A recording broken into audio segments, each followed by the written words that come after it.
মুর্শিদাবাদ জেলায় কি ছবি রয়েছে? মোট আসন 22টি। 21-এর বিধানসভা নির্বাচনের ক্ষেত্রে 20টি ছিল তৃণমূল কংগ্রেসের দখলে, 2টো গেছিল বিজেপির ঝুলিতে। 24-এর লোকসভা নির্বাচনে বিধানসভা ওয়ারি ফলাফলের ক্ষেত্রে তৃণমূল কংগ্রেস 14, বিজেপি 3টি, বামফ্রন্ট 1টি এবং কংগ্রেস 4টি আসনে জয়ী হয়েছিল।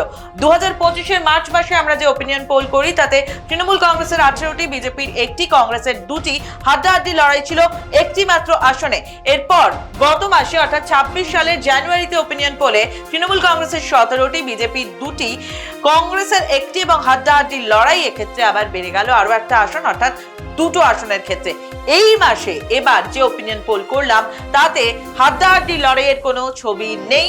ছবিটা অনেকটাই পরিষ্কার, যেখানে তৃণমূল কংগ্রেসের 18টি, বিজেপির 2টি, কংগ্রেসের 2টি আসনে জয়ের সম্ভাবনা। আসবো সিদ্ধার্থর কাছে। দেখো, মুর্শিদাবাদ এত বড় জেলা, তাতে 22টি আসন।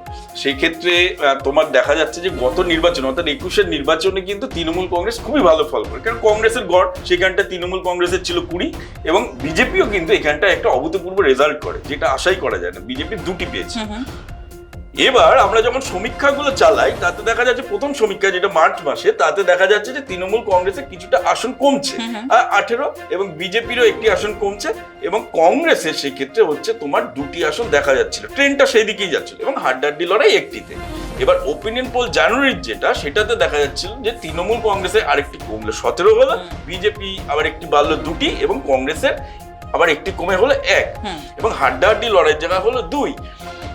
থার্ড যেটা লাস্ট যে ওপিনিয়ন পোলে, সেটাতে আমরা দেখতে পাচ্ছি যে তৃণমূল কংগ্রেসের 18, বিজেপির 2, কংগ্রেসের 2। দেখো, এটার কারণটা হলো যে তৃণমূল এই যে কিছুটা বাড়লো 17 থেকে জানুয়ারির সাথে, আমরা দেখতে পাচ্ছি ফেব্রুয়ারির 1টি বাড়ছে, এবং এটার কারণটা হলো যে হুমায়ুন কবির দল ত্যাগ করার পর একটা না, ওই যে তুমি মাঝে মধ্যে বলো ক্রেডিবিলিটি একটা ব্যাপার আছে। যতই সে বলুক যে তাকে ছাড়া চলবে না, কিন্তু মানুষের তো কোথাও একটা প্রথম কথা হচ্ছে আমাদের সবাইকে এটা মাথায় রাখতে হয়, নো ওয়ান ইজ ইন্ডিসপেন্সিবল, রাইট?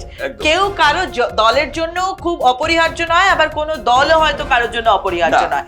এখানে মানুষ কাকে দেখে ভরসা করবে, তার ক্রেডিবিলিটি ভীষণ একটা ইম্পর্টেন্ট জিনিস। আমি নির্বাচনে অংশ নিচ্ছি, ফলে এইগুলো হচ্ছে ব্যাপার। আরেকটা দেখো, যে এখানটা একটা পোলারাইজেশনের ব্যাপার ছিল, সেই পোলারাইজেশনের ব্যাপারটা ক্ষেত্রে মানুষ কতটা কি গ্রহণ করছে জানি না, সেটার হয়তো একটা প্রভাব কংগ্রেসের দিকে যাচ্ছে। কংগ্রেসের হয়তো কিছুটা এই বছর একটু গেইন করতে পারে, মানে তাদের হারানোর জমি কিছুটা ফিরতে পারে, এবং দেখা যাচ্ছে যেটা বিজেপিও কিন্তু 2টো আসন ধরে রাখতে পারছে।